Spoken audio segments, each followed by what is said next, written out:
गजा में इजराइल लगातार हमले कर रहा है। बच्चे, बुजुर्ग और महिलाएं मारी जा रही हैं। लोग फिर से अपने घर छोड़ने को मजबूर हो गए हैं। गजा छोड़कर जाने वाले लोगों की संख्या, तादाद दिनों दिन बढ़ती जा रही है, लेकिन ना तो हमास और ना ही इजराइल पीछे हटने को तैयार है। इससे गजा की आम जनता में रोष व्याप्त हो गया है, जिसका नतीजा ये रहा कि 25 मार्च को हमास के खिलाफ ही फलस्तीनी नागरिक सड़कों पर उतर आए और हमास से गजा की सत्ता से बाहर होने की नारे लगाए। अल जजीरा की रिपोर्ट के मुताबिक सैकड़ों फलस्तीनी प्रदर्शनकारी गजा के बेत लाहिया, बेत हनून और जबालिया की सड़कों पर उतर आए और गजा पर इजराइल के हमलों और नाकेबंदी को समाप्त करने की मांग की। ये विरोध प्रदर्शन मंगलवार 25 मार्च को हुआ।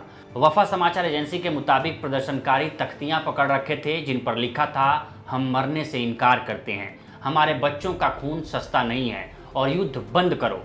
इसमें एक प्रदर्शनकारी के हवाले से लिखा गया है कि बहुत हो गया विस्थापन, हम जीना चाहते हैं। घेराबंदी बहुत गंभीर है, न खाना है, न सुरक्षा, न पानी, यहाँ तक कि पैसे भी नहीं हैं। हम बदतर स्थिति से बहुत गुजर लिए, लेकिन अब सम्मान के साथ जीना चाहते हैं। इस बीच एएफपी समाचार एजेंसी ने खबर दी है कि कुछ प्रदर्शनकारियों ने रैलियों में हमास विरोधी नारे भी लगाए। इसमें कहा गया कि बेत लहिया में कुछ लोग हमास बाहर और हमास आतंकवादी के नारे लगा रहे थे।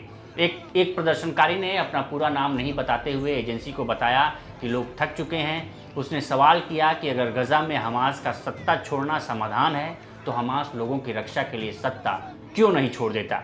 वफा समाचार एजेंसी के मुताबिक फतह गजा के प्रवक्ता मुनथर अल हायक ने भी हमास से सत्ता छोड़ने का आग्रह किया है। उन्होंने कहा है कि इस क्षेत्र में उसका शासन फलस्तीनी हितों के लिए खतरा है। अल हायक ने ये टिप्पणी 25 मार्च को उस इलाके में बड़े पैमाने पर विरोध प्रदर्शन के बाद की, जिसमें प्रदर्शनकारियों ने हमास विरोधी नारे लगाए। प्रवक्ता ने समूह से लोगों की मांगों पर ध्यान देने और जनता की भलाई के लिए पद छोड़ने का आग्रह किया। उन्होंने कहा कि बच्चों के रक्तपात को रोकना प्राथमिकता होनी चाहिए। बता दें, हमास ने पहले कहा था कि वह इजराइल के साथ युद्ध समाप्त होने के बाद गजा पर नियंत्रण छोड़ने के लिए तैयार है। साथ ही उसने इस क्षेत्र के पुनर्निर्माण के लिए मिस्र के नेतृत्व वाले प्रस्ताव का स्वागत किया था, जिसमें योजना के प्रथम चरण के दौरान इस क्षेत्र का प्रशासन करने के लिए टेक्नोक्रेटों की एक समिति की स्थापना की बात कही गई थी। दरअसल इस योजना के तहत स्वतंत्र फिलिस्तीनी टेक्नोक्रेट्स के एक समूह की स्थापना होगी जो हमास का स्थान लेगी। टेक्नोक्रेटिक सरकार मानवीय सहायता की देखरेख के लिए जिम्मेदार होगी और पीए यानी फलस्तीनी प्राधिकरण के लिए गजा का प्रशासन करने का मार्ग प्रशस्त करेगी।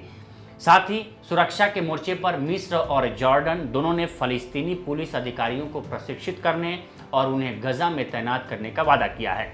दोनों देशों ने संयुक्त राष्ट्र सुरक्षा परिषद से पुनर्निर्माण पूरा होने तक गजा में शासन की देखरेख के लिए एक शांति मिशन को अधिकृत करने पर विचार करने का भी आह्वान किया है।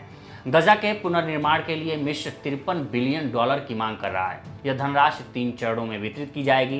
पहले 6 महीने के चरण में सलाह अल-दीन स्ट्रीट से मलबा हटाने, अस्थायी आवास बनाने और आंशिक रूप से क्षतिग्रस्त घरों की मरम्मत करने पर $3 बिलियन खर्च होंगे। दूसरे चरण में 2 साल लगेंगे और इसकी लागत $20 बिलियन होगी। इस चरण में मलबा हटाने का काम जारी रहेगा, साथ ही उपयोगिता नेटवर्क की स्थापना और अधिक आवास इकाइयों का निर्माण भी किया जाएगा। और तीसरे चरण की लागत $30 बिलियन की होगी और इसमें 2.5 साल लगेंगे। इसमें गजा की पूरी आबादी के लिए आवास का निर्माण, औद्योगिक क्षेत्र का पहला चरण स्थापित करना, मछली पकड़ने और वाणिज्यिक बंदरगाहों का निर्माण और अन्य सेवाओं के अलावा एक हवाई अड्डे का निर्माण शामिल होगा।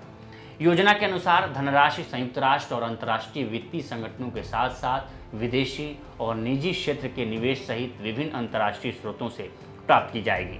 लेकिन सवाल है कि क्या ये योजना परवान चढ़ पाएगी? क्या ये इतना आसान होगा?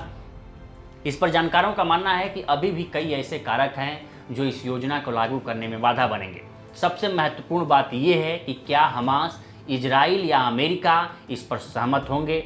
हालांकि हमास ने पुनर्निर्माण योजना का स्वागत किया है और पहले भी तकनीकी सरकार के लिए सहमति दे चुका है, लेकिन ये स्पष्ट नहीं है कि वह पीए यानी फलस्तीनी प्राधिकरण की वापसी को स्वीकार करेगा या नहीं, क्योंकि उसे इस बात की आलोचना का सामना करना पड़ेगा कि फलस्तीनी प्राधिकरण इजराइल के टैंकों के सहारे गजा में वापस आया है।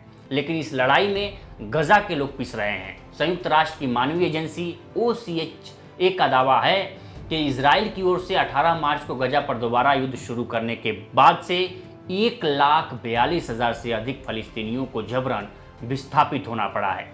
एजेंसी ने कहा है कि केवल कुछ निजी सामानों के साथ भागकर कई लोग अब सड़कों पर रह रहे हैं। उन्हें भोजन, पीने के पानी और आश्रय की आवश्यक चीज़ों की सख्त ज़रूरत है।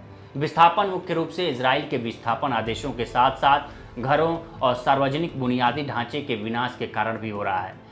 जब से इजराइल ने युद्ध फिर से शुरू किया है, तब से उसकी सेना ने 6 नोटिस जारी किए हैं, जिसके तहत गजा पट्टी के लगभग 15% हिस्से को खाली कराया जा रहा है।